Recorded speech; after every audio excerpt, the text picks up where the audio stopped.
The air in the Mercedes-Benz showroom was carefully curated. It smelled of money, not the rough, paper scent of cash, but the abstract fragrance of wealth itself. Italian leather, expensive wood polish, and the faint, clean ozone tang of powerful electronics sleeping just beneath polished dashboards.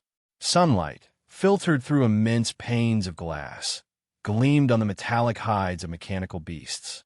Each truck, a monument of German engineering, sat silent and heavy on the showroom floor, a promise of power and prestige for a six-figure sum. Into this cathedral of commerce, a man walked. He did not fit. His clothes were not merely simple. They were worn, softened by years of sun and work. A pair of khaki trousers, stained with the faint, reddish memory of dust, and a plain cotton shirt that had been washed 1,000 times. His boots were sturdy but scuffed, caked with a fine layer of dirt in the seams that the showroom's pristine floor seemed to recoil from. He was a black man, his face etched with lines that spoke of open skies and a life lived outside of air-conditioned offices. There was a quiet dignity in his posture, a stillness in his gaze as he took in the opulent surroundings. He moved without hurry, his eyes sweeping over the powerful frames of the Actros and Iraq's heavy-duty trucks lined up like soldiers on parade. His name was David Okoro, though no one in this place knew it. To them, he was an anomaly, a problem, a smudge on a perfect picture. The salespeople, sleek and sharp in their tailored suits, exchanged glances. Their smiles, usually wide and predatory for any potential customer, tightened into thin lines of disapproval. They saw his clothes, his skin, his dusty boots, and made their calculations. Zero. He was a zero. One of them, a junior salesman named Tim, started to move forward, his duty to intercept unwanted visitors overriding his distaste. But a hand on his arm stopped him. It was Mr. Gerald Harrison, the dealership manager. Harrison was a man who looked as if he had been assembled from a catalog of expensive things. His suit was a tailored masterpiece of charcoal gray, his watch a sliver of Swiss genius, his silver hair coiffed into a perfect, immobile helmet. His face was a mask of practiced affability, but his eyes were small, cold, and constantly assessing the value of everything and everyone they landed on. "I will handle this," Harrison murmured, his voice a low purr of condescension. He didn't see a person. He saw a piece of trash that needed to be taken out. He strode across the polished floor, his own expensive leather shoes making discreet, important clicks. He moved with the unearned confidence of a man who had never been told no, a man whose privilege was a suit of armor he wore every single day. He stopped a few feet from David, deliberately creating a zone of exclusion around the older man. He didn't offer a greeting. He didn't ask if he could help. He simply looked David up and down, a slow, insulting appraisal that started at his worn boots and ended on his calm, steady face. The sneer on Harrison's lips was subtle, but it was there. "I think you've taken a wrong turn," Harrison said. His voice was not loud, but it carried in the hushed, reverent atmosphere of the showroom. Every head turned. The other customers, wealthy men and women examining their future acquisitions, paused to watch the unfolding drama. "The public shelter is several blocks east of here. I'm sure they can help you find a warm meal." David did not react. He simply met Harrison's gaze. His eyes were deep and dark, and for a fleeting moment, Harrison felt an unnerving sense of being seen, of being weighed and measured himself. But the feeling was quickly dismissed. How could a man like this possibly judge him? David's silence seemed to infuriate Harrison more than any angry retort could have. It was the silence of someone who refused to be diminished. "Did you hear me?" Harrison's voice grew sharper, louder. He was performing now for the benefit of his staff and his clientele. He was reinforcing the natural order of things. This is a private establishment, a place for serious people, not a place for loitering. The word hung in the air, ugly and heavy. David's gaze shifted from Harrison's face to the nearest truck, a magnificent crimson-red Actros, its chrome grille grinning like a hungry shark. He took a step towards it, his hand slightly raised as if to touch its flawless paint. Harrison moved to block him, his body physically imposing itself between David and the truck. "Do not touch the merchandise. You have no idea what something like this costs. Your kind never does." The implication was clear, a poisoned dart of prejudice aimed directly at David's race and his apparent poverty. The other customers murmured, some with smug amusement, others with a faint, cowardly flicker of discomfort they did nothing to voice. They were complicit in their silence. They were part of the spectacle. David let his hand drop. He looked back at Harrison, his expression still unreadable, a deep and placid lake.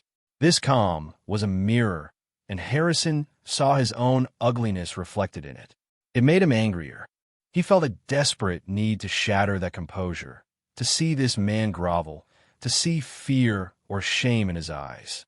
He needed to prove that he was powerful, and this man was nothing. "I'm not loitering," David said. His voice was quiet, but it had a strange resonance, a gravelly timbre that seemed to vibrate with a hidden power. "I am here to make a purchase." A beat of silence, and then laughter. It started as a snort from a junior salesman, then a titter from a woman in pearls examining a smaller vehicle nearby. It swelled into a wave of open, cruel mockery. Harrison himself let out a short, barking laugh, a sound devoid of any genuine humor. It was a sound of derision, of pure, unadulterated contempt. "A purchase," Harrison repeated, wiping a fake tear of mirth from his eye. "Forgive me. For a moment there, I thought you were serious. What were you planning to buy? A floor mat? Perhaps a branded keychain? I'm afraid even those might be a bit outside your budget."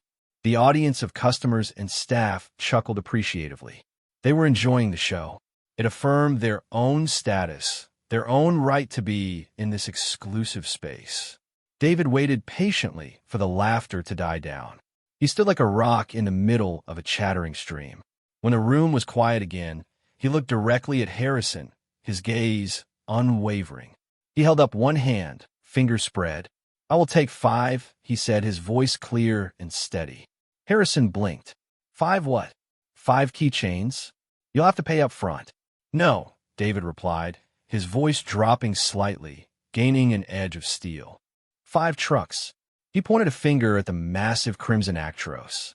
"One of those, then to a rugged blue Iraq's built for construction sites. And one of those," he gestured to 3 other heavy-duty models lined up against the far wall.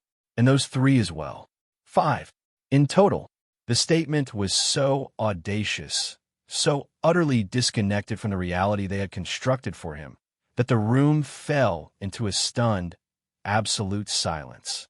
The laughter died in their throats. They stared at him, this ragged man in dusty boots, as if he had just sprouted wings. Harrison's face, which had been a mask of smug superiority, now contorted into a dark flush of rage. This was no longer amusing. This was an insult. This vagrant was not just trespassing. He was mocking him. He was making a fool of him in his own kingdom. "That's it," Harrison snarled, his professional veneer cracking to reveal the raw ugliness beneath. "You think this is a joke? You walk in here dressed like you just crawled out of a ditch, and you waste my time, you insult my intelligence, and you try to ridicule me in front of my customers." He took a step closer, his voice dropping to a menacing hiss. "You want to play games? Fine, let's play a game." He pointed a trembling finger at David. "You want to buy 5 trucks? That's a purchase of over $1 million. So here's the deal." He raised his voice again, ensuring everyone could hear his magnanimous, impossible offer. "You prove to me, right now, that you can pay for even one of these trucks. Just one. Show me the money. A bank statement, a credit line, anything. If you can, I will give you all 5 of them. For free." A collective gasp went through the room. It was a spectacular, theatrical wager. But Harrison continued, his lips twisting into a cruel smile. "When you fail, and you will fail, I will not just have you thrown out. I will have you arrested. I will personally press charges for criminal trespassing, harassment, and attempting to defraud. You will spend tonight in a jail cell where you belong." He folded his arms, triumphant. He had laid the perfect trap. He had cornered the man, stripped him of his infuriating calm, and was about to deliver the final, crushing blow. The humiliation would be absolute, public, unforgettable. He waited for the man to stammer, to beg, to shrink. David Okoro did none of those things. A long moment passed. The silence in the showroom was so total it felt like a physical pressure. Every eye was on the old man in the worn clothes. They were watching a fly caught in a spider's web, waiting for the inevitable. Then David nodded slowly. "I accept your terms," he said. The simplicity of the statement was a thunderclap. Harrison's smug expression faltered for a fraction of a second. This wasn't the reaction he had expected. David took a small step forward, closing the distance between them. "But I have a condition of my own." Harrison scoffed. "You're in no position to make conditions."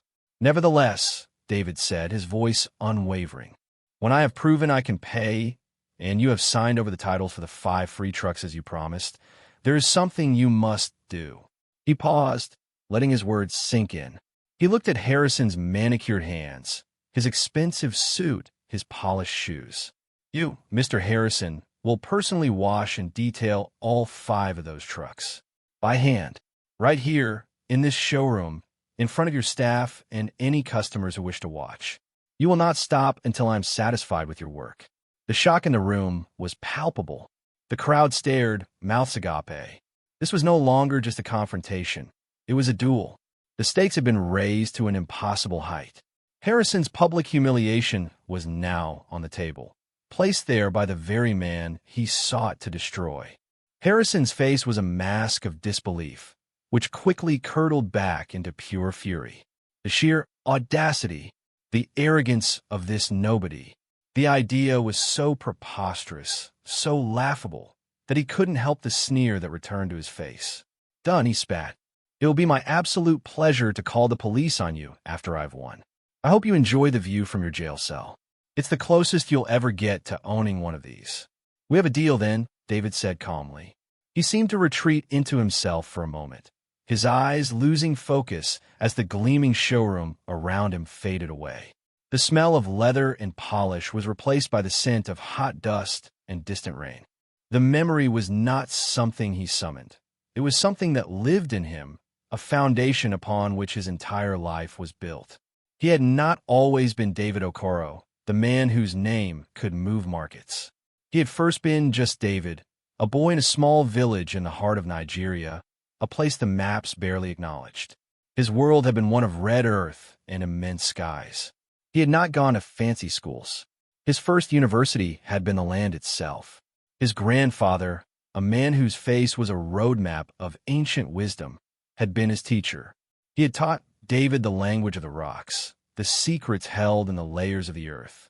"The land speaks, David," his grandfather had told him, his voice raspy like dry leaves. "You must only learn how to listen." While other boys played, David had listened.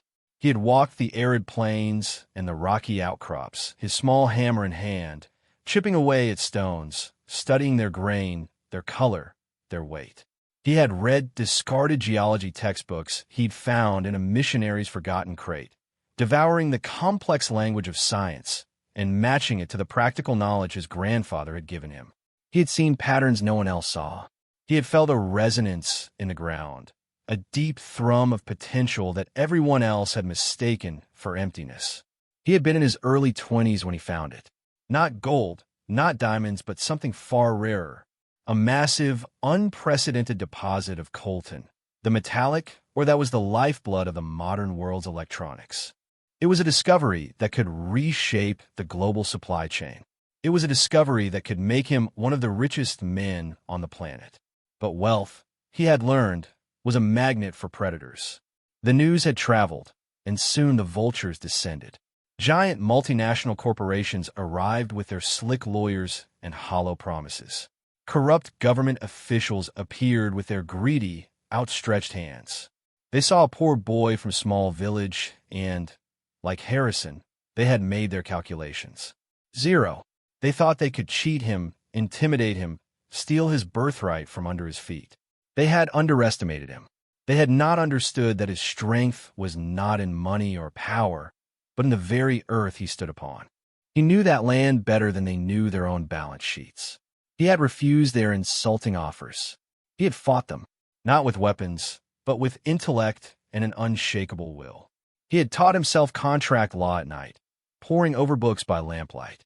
He had used their own complex systems against them, finding loopholes, filing injunctions, and building a legal fortress around his discovery. He had rallied his people, the community that the corporations saw as mere obstacles, and made them his partners. He formed Koro Mines, named after his family, and he built it from nothing. He didn't just extract the ore, he built a refinery, a supply chain, a global trading network. He kept the wealth in his country, using it to build schools, hospitals, and infrastructure. He never forgot the feel of the red dust on his hands or the lessons his grandfather had taught him. The worn clothes he wore today were a deliberate choice. He owned closets full of bespoke suits in London, New York, and Tokyo. But on days when he was making a decision that mattered, a decision that touched the core of who he was, he wore these. They were a reminder of the boy who listened to the land, a reminder of all the men like Harrison who had looked at him and seen nothing. They were his armor. The memory receded, and the sterile gleam of the Mercedes dealership snapped back into focus. He saw Harrison standing there, smug and impatient, a man who had built his entire world on the shallow surface of things. A man who could not see the mountain of power hidden beneath the dusty clothes. David felt a profound sense of pity for him. He reached into the pocket of his worn trousers and pulled out not a wallet, but an old, battered satellite phone. It was a model from a decade ago, its casing scratched and faded. It looked like another piece of junk, another prop in the theater of his supposed poverty. Harrison let out another derisive snort. "What are you going to do? Call your rich uncle in fairy tale land?" David ignored him. He calmly flipped open the phone. The small screen glowed to life. With a few presses of the worn buttons, he dialed a number from memory. He put the phone to his ear. The call was answered on the first ring. "It is me," David said, his voice now taking on a different quality. The quiet observer was gone. In his place was a commander. He spoke in his native Yoruba, his words flowing with an authority that was absolute and unquestioned. "I require transaction authorization. Immediately." He listened for a moment, then continued. "The beneficiary is the local Mercedes-Benz corporate entity. The amount, let us make around 2 million euros to cover any incidentals." He paused again. He glanced at Harrison, whose smug expression was now tinged with a faint, creeping confusion. "Yes, I am certain," David said into the phone. "And one more thing. Contact Mr. Schmidt at the Mercedes-Benz global headquarters in Stuttgart. Tell him David Okoro is disappointed. Tell him I have a recording. He will understand." He ended the call and closed the phone with a quiet snap. He looked at Harrison. "My bank will be in touch shortly." Harrison was speechless for a moment. The name, David Okoro, meant nothing to him. The strange language, the mention of Stuttgart, it was all just part of this bizarre, elaborate charade. His anger surged back, fueled now by a desperate need for this to end, for his victory to be declared. "Is that it?" Harrison laughed, a little too loudly this time. "That's your proof? A phone call in some jungle language? I've had enough of this. I'm calling the police right now." He reached for the phone on his desk. "I would not do that if I were you," a crisp, female voice said from the showroom entrance. Every head swiveled. Framed in the doorway was a woman who was the polar opposite of David Okoro. She wore a razor-sharp, dark blue business suit, her hair pulled back in a severe but elegant chignon. She carried a slim, leather briefcase and moved with the swift, silent efficiency of a predator. Her eyes, behind a pair of minimalist glasses, scanned the room and landed on David. Her entire demeanor changed. The cold professionalism softened into one of profound, unquestionable respect. She inclined her head slightly. "Mr. Okoro," she said, her voice clear and ringing. "I apologize for the delay. The traffic was challenging." She walked directly to him, completely ignoring Harrison and everyone else. She opened her briefcase on the hood of a nearby car, a gesture of familiarity that made the salespeople gasp. Inside was not a laptop or papers, but a single, sleek tablet. "The transfer of 2 million euros has been staged and is ready for your biometric authorization," she announced, turning the tablet to face him. Harrison froze. His hand hovered over his phone. The words 2 million euros echoed in the silent room. It was an impossible number, a nonsensical figure. It had to be a trick, a very, very elaborate one. David placed his thumb on the screen of the tablet. It glowed green. A soft chime emanated from the device. "The transfer is complete," the woman said. "Mercedes-Benz of North America has received your payment. Congratulations on your purchase, sir." The world seemed to tilt on its axis. The quiet murmuring of the crowd stopped. The air was thick with disbelief.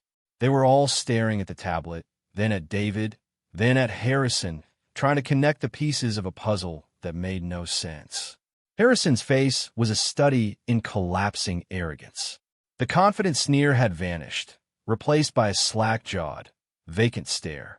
His skin, moments ago flushed with rage, had gone a sickly, pale white. "Oh, who are you?" he stammered, the words barely a whisper. The woman in the suit turned to face him.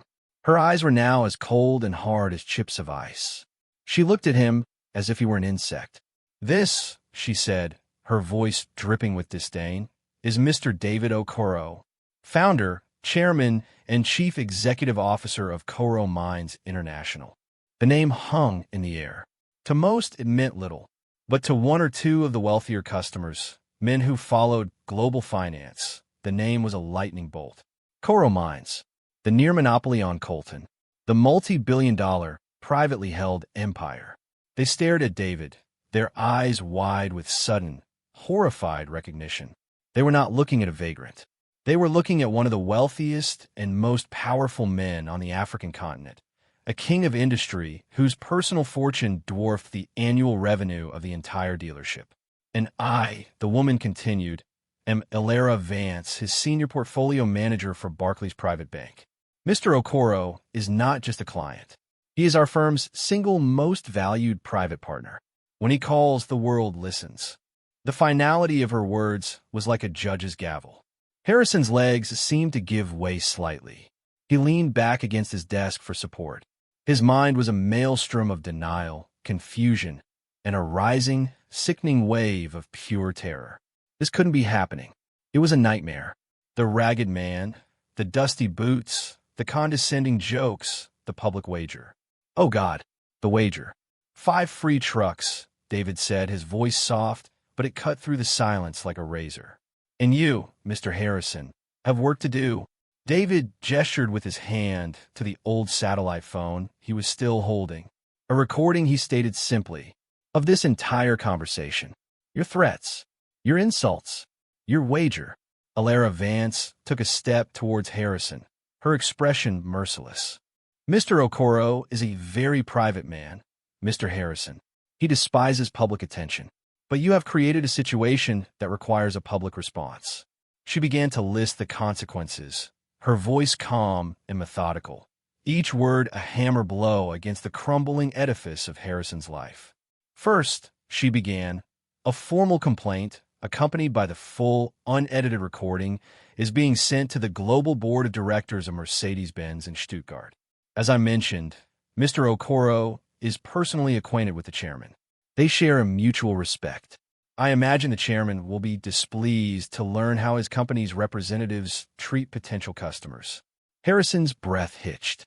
"Second," she continued, "a copy of that same recording, along with a press release detailing the events of today, is being prepared for distribution to every major news outlet. The story of a manager at a luxury brand publicly humiliating a black man who then buys 5 trucks seems newsworthy. Wouldn't you agree? It's a story about prejudice and karma." Harrison started shaking his head, a low moan escaping his lips. "No, please." "Third," Elara said, ignoring his plea, "our legal team is currently drafting a multi-million-dollar lawsuit against this dealership and against you, personally, for discriminatory practices, public defamation, and intentional infliction of emotional distress. While Mr. Okoro has no need for the money, all proceeds from the lawsuit will be donated to civil rights organizations. We will make this the most expensive mistake of your life." Harrison's face was ashen. He looked like a man who had just seen his own ghost. He looked from Elara to David, his eyes pleading, desperate. "Please," he whimpered, his voice cracking.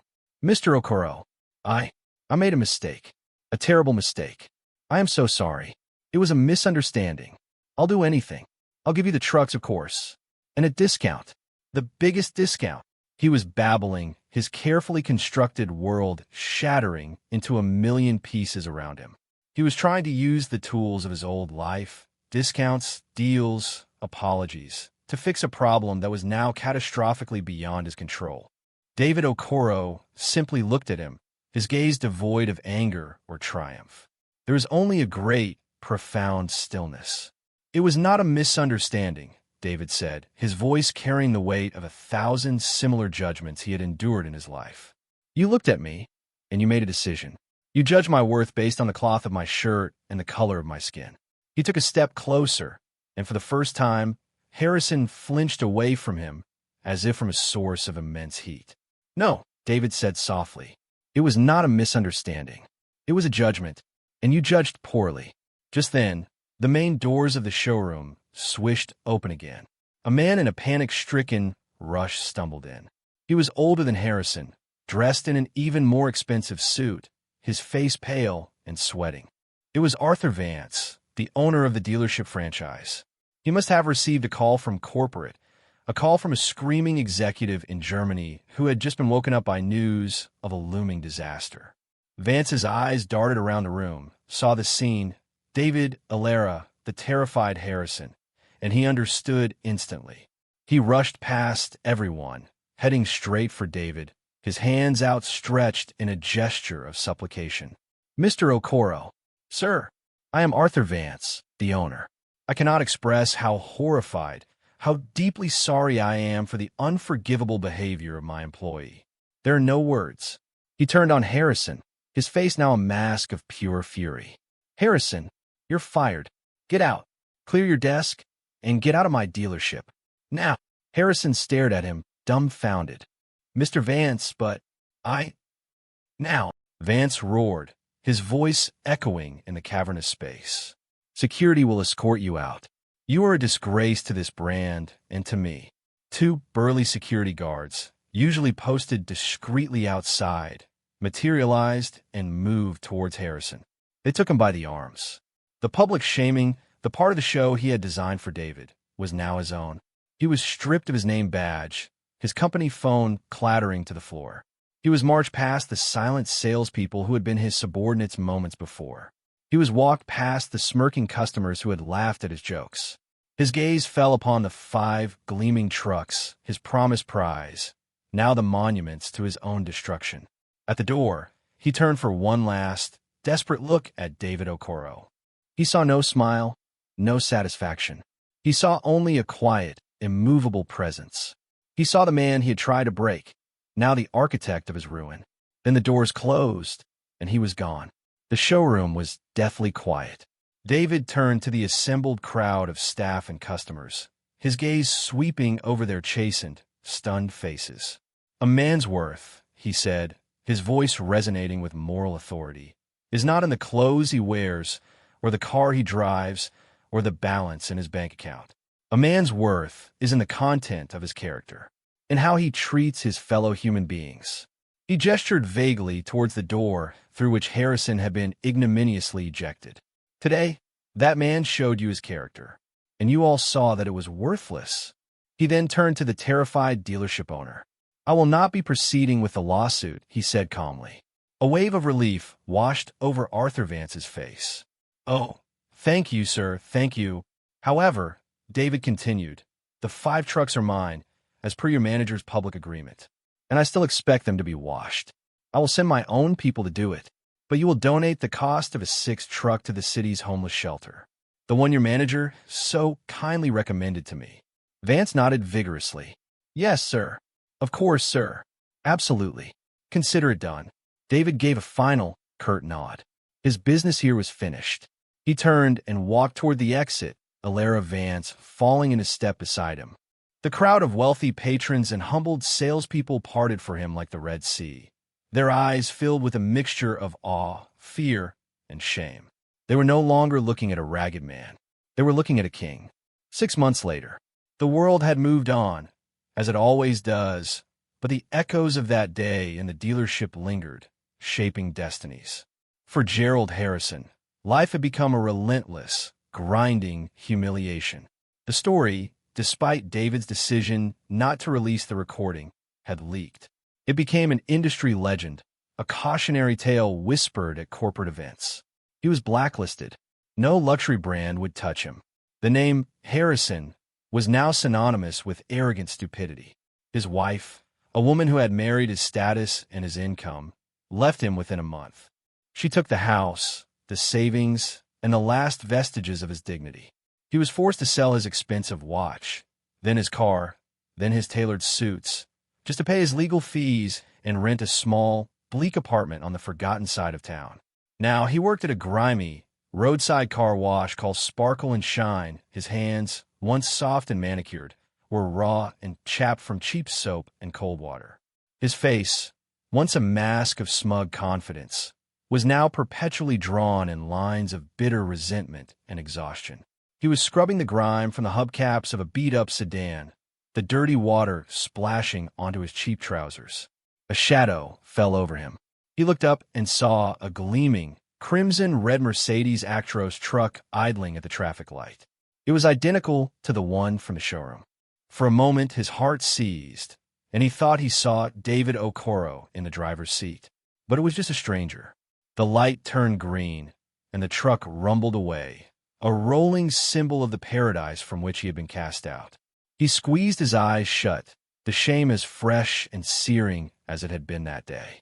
He was trapped in a prison of his own making, sentenced to a life of scrubbing away the filth, a constant reminder of the day he had judged a man's cover and been destroyed by the story within. For David Okoro, life had ascended to a new level of purpose. The 5 trucks he had acquired that day were not for his company or his personal use. They became the inaugural fleet for the Okoro Health Initiative, a new philanthropic venture he established in the city. Outfitted as state-of-the-art mobile medical clinics, they now traveled to the city's most underserved neighborhoods, providing free health care to the homeless, the poor, and the forgotten. He stood now at a press conference announcing the expansion of the program. The city's mayor was at his side, singing his praises. He was dressed in his usual simple clothes, but now no one saw poverty. They saw humility. They saw a man so comfortable with his own immense power that he had no need for its trappings. His simple shirt and worn trousers were reported in the newspapers as a symbol of his authenticity, his connection to the common man. The story of what happened at the dealership had forced Mercedes-Benz into a massive act of corporate contrition. They had not only donated another 20 vehicles to his foundation, but had also partnered with him to create a new, mandatory, company-wide anti-bias and sensitivity training program. It was implemented in every dealership across the globe. They called it the Okoro Principle. His act of quiet defiance had triggered systemic change, forcing a global corporation to confront its own culture. He used his platform not for revenge, but for renewal. He had turned a moment of personal insult into an opportunity for widespread good. His victory was not just in Harrison's downfall, but in the clinics that now saved lives and the lesson that was now taught in boardrooms around the world. As the press conference ended and the cameras flashed, David looked out at the crowd. He saw faces of all colors, all walks of life, all looking at him with hope and respect. He thought back to that moment in the showroom, the laughter, the sneers, the crushing weight of prejudice. He had absorbed the hate and transformed it into help. He had taken the poison and created an antidote. And so, the story came to its final, quiet truth. It served as a powerful reminder to never judge a book by its cover. The cover is merely paper and ink, a fragile and often misleading surface. But the story within, the character etched by experience and integrity, could hold a value beyond measure. Dignity, the story proved, is not something you can buy in a luxury showroom. It is the quiet fortress you build within yourself. And for men like Gerald Harrison, men who build their houses on the sand of superficial judgment, some lessons can only be learned when the tide of consequence washes everything away, leaving them with nothing but the bitter taste of their own worthless character.